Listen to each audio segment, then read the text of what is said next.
Okay, I'd like to address the current issues in between Palestine and Israel and the things that have been going on there. I'm going to interject some previous personal experiences I've had with people directly there that I've been in communication with, as well as some experiences of past situations that will kind of history doesn't always repeat itself, but sometimes it rhymes, I think is a famous quote.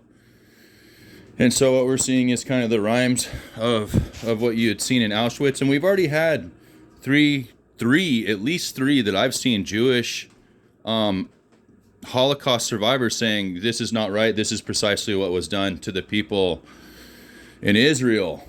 And so this is kind of like the fourth turning. Okay, you've got the book, The Fourth Turning. We've got four cycles of 20 years.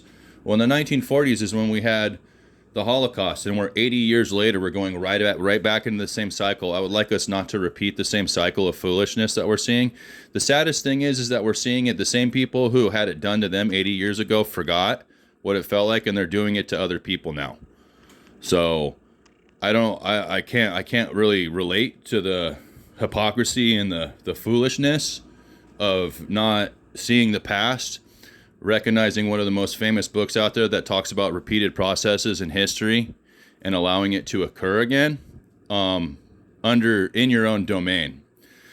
So I had a friend, okay, her name was Dana, and she was her family was in Palestine, and she lived with her husband in another Middle Eastern country, but she would come and visit her family, her mom and her dad and her siblings in Palestine.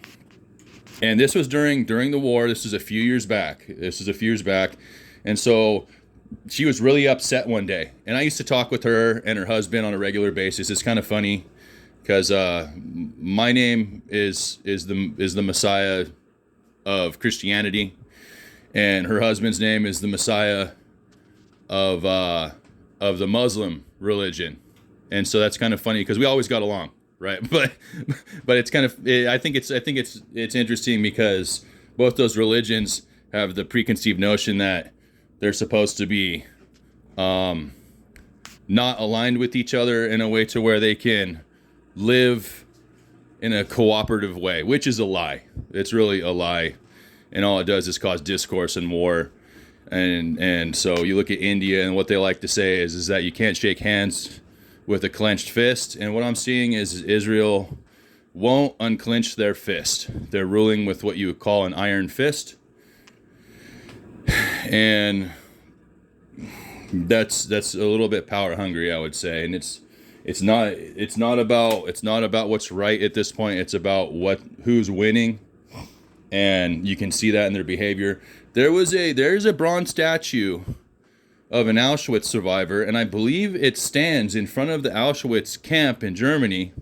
And there's a quote underneath it, and it said something along the lines of, "Let us remember the people of the past, and lest we make the same mistakes in the future." Something like that. I can't recall exactly what it was, but it had a definitive meaning, and this was in Germany at the Auschwitz camp, and it basically was a bronze statue to say, let's not make the same mistake again.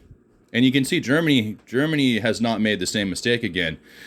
And of all people, Israel is making the same mistake with what you would call their sworn enemy, which is Palestine. And so history repeats itself. What happened in Germany was they got completely demolished, and the countries got split in half. One of the countries got completely destroyed, and they went into hyperinflation. And there was a point in time where this was an interesting experience that occurred, where somebody went to a store to buy a loaf of bread, and brought a wheelbarrow that was full of money because couldn't carry it all to pay for the loaf of bread. And so when they got back outside to get their money for the loaf of bread, the money was poured on the ground, and somebody stole the wheelbarrow because the wheelbarrow was worth more than the money. And so I don't think it would be in the best decision of Israel to continue going on because they could potentially have their country split in half and end up in hyperinflation, just due to the what you would call the history repeating itself sort of situation. Who knows what could happen? But it also harkens back to the thought processes of war crimes. And you're looking at children who are getting surgeries without anesthesia. Imagine having your kid's guts pulled out while they're still awake, yelling, screaming because they feel every last bit of it. I don't care where you come from and who you are. Imagine if that's your kid. And you should probably decide whether you want to continue on with this. Letting children starve to death there with the intention of forcing them to surrender.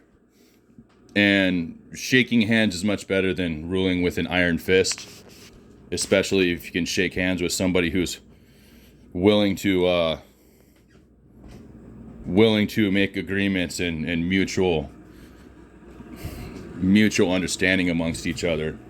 So my friend Dana, what happened is that she had to go visit her parents. There's a bomb that went off within the range of her parents' house, and they were close enough to where the smoke ended up blowing into their direction, and it got into the lungs of both of their parents.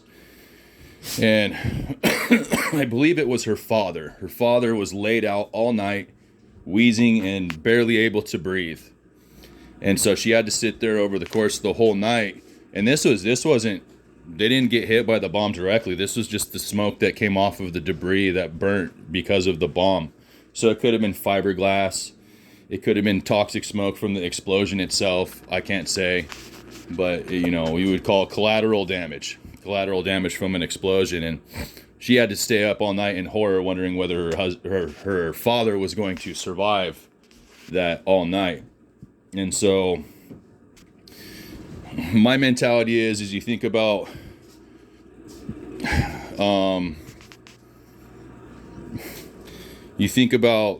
Reagan and everything that he got caught up in. There was one thing that he did say that was wise, and he told Gorbachev to tear down this wall. And so the way that I see it is that what they're doing is they're creating a wall between each other, and they really need to tear it down instead of shaking fists at each other so they can shake hands and get this over with. There's a lot of other different countries out there who are fed up with watching this suffering. It's to the extent of it being a war crime. And I have a feeling that if Israel continues on with this type of hypocrisy and not looking at themselves in the mirror, what was done to them, they think they're going to win the battle, but they're not going to win the war.